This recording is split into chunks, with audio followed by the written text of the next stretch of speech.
Assalamualaikum warahmatullahi wabarakatuh.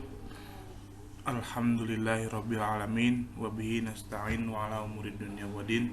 Wassalatu wassalamu ala asrafil anbiya'i wal mursalin wa ala alihi wa sahbihi ajma'in, amma ba'd. Ya, di sini saya akan menjelaskan tentang pengertian politik dan strategi nasional. Akan tetapi saya akan memperkenalkan diri saya terlebih dahulu. Nama Faidullah Ali, NIM 12020114375, tempat lahir Karawang, tanggal lahir 25 Februari 2002, asal sekolah MAN 1 Darussalam Ciamis, Fakultas Syariah dan Hukum, jurusan Hukum Keluarga Islam, lokal HKI 1C, mata kuliah Pendidikan Kewarganegaraan, dosen pengampu Ade Ariandi Saputra MPDI. Ya, sekarang kita masuk ke pengertian politik dan strategi nasional. Pengertian politik. Istilah politik berasal dari bahasa Yunani. Berasal dari polis yang artinya negara atau city state, yang terdiri atas adanya rakyat, wilayah, dan pemerintahan yang berdaulat. Adapun yang berpolitik disebut politikos. Dalam bahasa Indonesia, kata politik atau politics mengandung arti suatu keadaan yang dikehendaki, disertai cara dan alat yang digunakan untuk mencapainya. Menurut Aristoteles, manusia adalah zoon politikon, yakni makhluk politik. Dengan demikian, dapat dikemukakan bahwa politik adalah berbagai kegiatan dalam suatu negara yang berkaitan dengan proses menentukan tujuan dan upaya-upaya dalam mewujudkan tujuan tersebut. Pengambilan keputusan decision making mengenai seleksi dari beberapa alternatif dan penyusunan skala prioritasnya.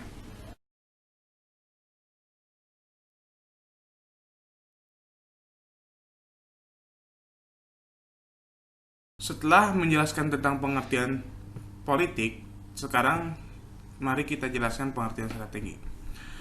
Pengertian strategi pada awalnya dikenal di kalangan militer yang diartikan sebagai the art of the general atau seni seorang panglima dan penggunaannya dalam peperangan. Pengertian strategi secara umum adalah cara untuk mendapatkan kemenangan atau cara untuk mencapai suatu tujuan yang telah ditetapkan. Demikian, strategi pada dasarnya merupakan suatu kerangka rencana dan tindakan yang disusun dan disiapkan dalam suatu rangkaian pertahapan yang masing-masing merupakan jawaban terhadap tantangan baru yang terjadi sebagai akibat dari langkah sebelumnya, dan keseluruhan proses terjadi dalam suatu arah yang telah digariskan.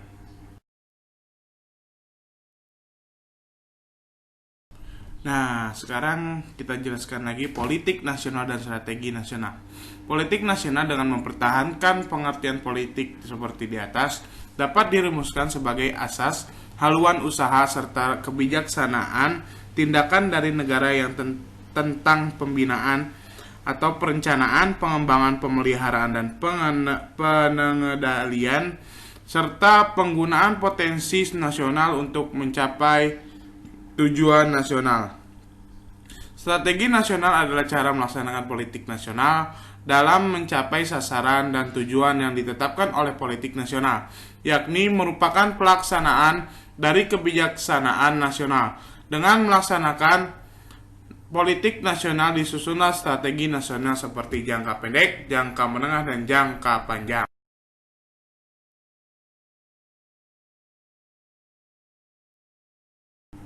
Ya, lanjut.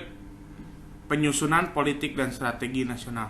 Suprastruktur dan infrastruktur politik. Penyusunan politik dan strategi negara di tingkat suprastruktur dilakukan oleh Presiden sebagai mendataris MPR setelah memahami garis-garis besar haluan negara yang ditetapkan oleh MPR. Dengan langkah awal menyusun program kabinet yang diikuti dengan menunjuk para menteri kabinet sebagai pembantu presiden. Di tingkat infrastruktur, politik dan strategi nasional merupakan sasaran yang hendak dicapai yang meliputi bidang hukum, politik, ekonomi, sosial budaya, dan Hankam.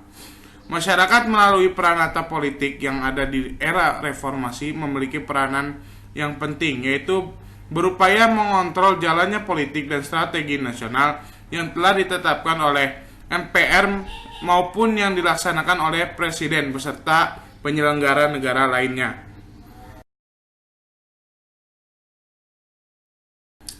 Adapun penentu kebijakan. Kebijakan puncak dilakukan oleh MPR yang berwenang menetapkan Undang-Undang Dasar 1945 dan garis-garis besar haluan negara. Kebijakan umum dilakukan oleh Presiden sebagai kepala pemerintahan dan DPR. Bentuknya adalah undang-undang, perpu, peraturan pemerintah, kepres, dan inpres. Kebijakan khusus dilakukan oleh menteri dalam menjabarkan kebijakan umum guna merumuskan strategi dalam masing-masing bidang sesuai tanggung jawabnya. Kebijakan teknis dilakukan oleh pimpinan eselon 1, departemen pemerintahan, dan non-departemen. Bentuk kebijakannya adalah peraturan keputusan atau instruksi pimpinan departemen dan dirjen. Kebijakan di daerah adalah kepala daerah dengan persetujuan DPRD. Kebijakannya berupa perda, keputusan kepala daerah, dan instruksi kepala daerah.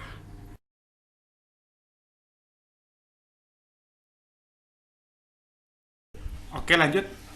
Sekarang dasar pemikiran penyusunan politik dan strategi nasional. Penyusunan politik dan strategi nasional perlu memahami pokok-pokok pikiran yang terkandung dalam sistem manajemen nasional yang berlandaskan ideologi Pancasila, Undang-Undang Dasar 1945, wawasan Nusantara, dan ketahanan nasional.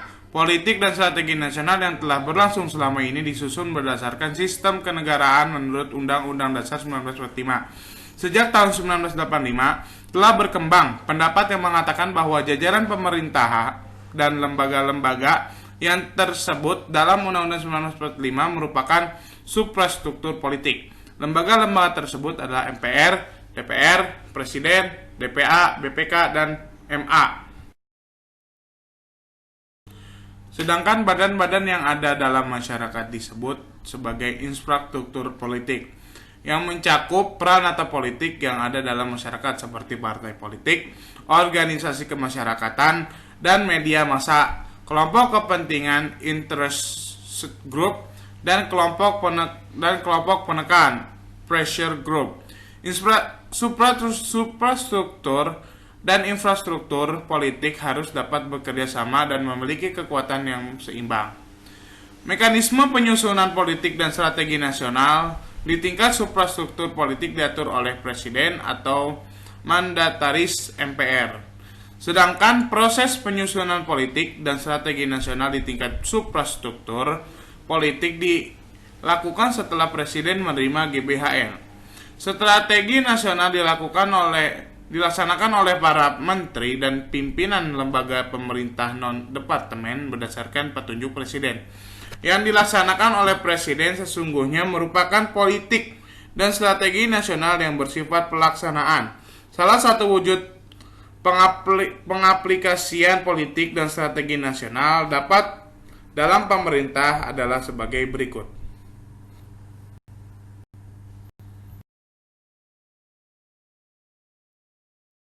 Yang pertama, otonomi daerah. Undang-Undang Nomor 22 Tahun 1999 tentang pemerintahan daerah yang merupakan salah satu wujud politik dan strategi nasional secara teoritis telah memberikan dua bentuk otonomi kepada dua daerah, yaitu otonomi terbatas bagi daerah provinsi dan otonomi luas bagi daerah kabupaten atau kota. Perbedaan undang-undang yang lama dan yang baru ialah undang-undang yang lama titik pandang kewenangannya dimulai dari pusat, central government looking. Undang-undang yang baru, titik pandang kewenangannya dimulai dari daerah, local government looking. Yang kedua, kewenangan daerah. Dengan berlakunya UU nomor 22 tahun 1999 tentang otonomi daerah, kewenangan daerah mencakup seluruh kewenangan bidang pemerintahan, kecuali kewenangan dalam bidang politik luar negeri, pertahanan, keamanan, peradilan, moneter dan fiskal, agama, serta kewenangan bidang lain. Kewenangan bidang lain meliputi kebijakan tentang perencanaan nasional dan pengendalian pembangunan secara makro. Implementasi politik dan strategi nasional. Politik nasional adalah politik pembangunan. Politik nasional pada hakikatnya sama dengan kebijakan nasional sebagai landasan serta arah bagi penyusunan konsep strategi nasional.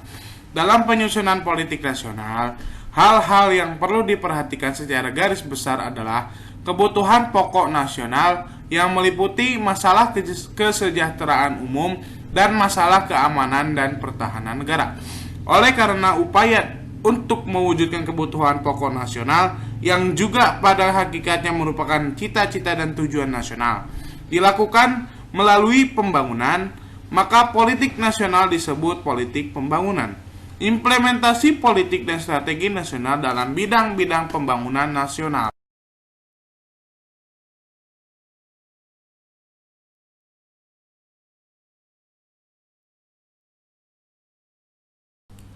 Garis-garis besar haluan negara sebagai arah penyelenggaraan negara dan segenap rakyat Indonesia. Kaidah pelaksanaannya sebagai berikut. 1. Presiden menjalankan tugas penyelenggaraan negara, berkewajiban untuk mengerahkan semua potensi dan kekuatan pemerintahan dalam pelaksanaan dan mengendalikan pembangunan nasional. 2. DPR, MA, BPK, dan DPA berkewajiban melaksanakan GBHN sesuai dengan fungsi, tugas, dan wewenangnya berdasarkan Undang-Undang Dasar 1945. Ketiga, semua lembaga tinggi negara berkewajiban menyampaikan laporan pelaksanaan GBHN dalam sidang tahunan MPR sesuai dengan fungsi, tugas, dan wewenangnya berdasarkan Undang-Undang 1945. Keempat, GBHN dalam pelaksanaan dituangkan dalam program pembangunan negara 5 tahun yang memuat uraian kebijakan secara rinci dan struktur yang secara yuridis ditetapkan oleh Presiden bersama DPR. Kelima, Propenas dirinci dalam rencana pembangunan tahun yang memuat APBN dan ditetapkan Presiden bersama DPR.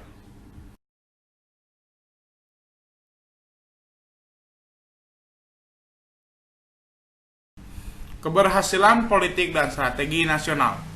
Politik dan strategi nasional Indonesia akan berhasil dengan baik dan memiliki manfaat yang seluas-luasnya bagi peningkatan kesejahteraan dan kebahagiaan seluruh rakyat.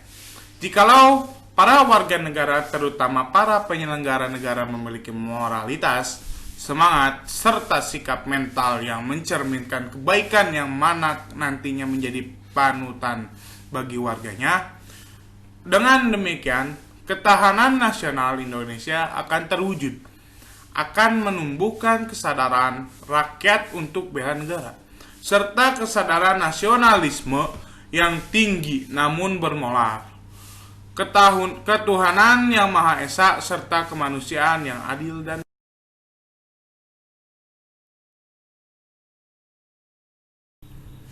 kesimpulan. Dari pembahasan di atas dapat ditarik suatu kesimpulan bahwa politik dan strategi nasional Indonesia akan berhasil dengan baik dan memiliki manfaat yang seluas-luasnya bagi peningkatan kesejahteraan dan kebahagiaan seluruh rakyat.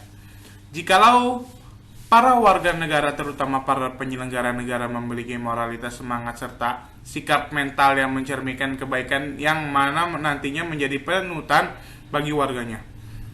Dengan demikian, ketahanan nasional Indonesia akan terwujud dan akan menumbuhkan kesadaran rakyat untuk bela negara serta kesadaran nasionalisme yang tinggi namun bermoral, ketuhanan yang Maha Esa, beserta kemanusiaan yang adil dan beradab.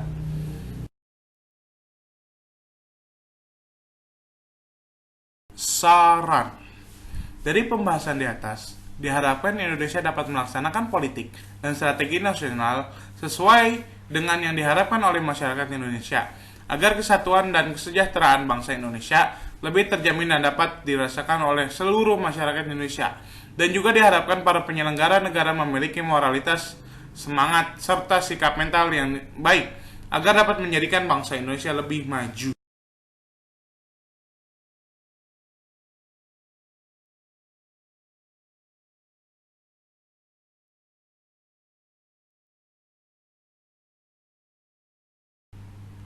Sekian, terima kasih. Kesulitan-kesulitan, penderitaan-penderitaan, dan juga ujian-ujian hidup merupakan sebuah rahmat positif, karena semuanya merajut pada otot-otot menjadi lebih keras dan dapat mengerjakan kemandirian untuk bisa hidup mandiri. Kang Faidullah Ali Al-Karawangi. Wassalamualaikum warahmatullahi wabarakatuh.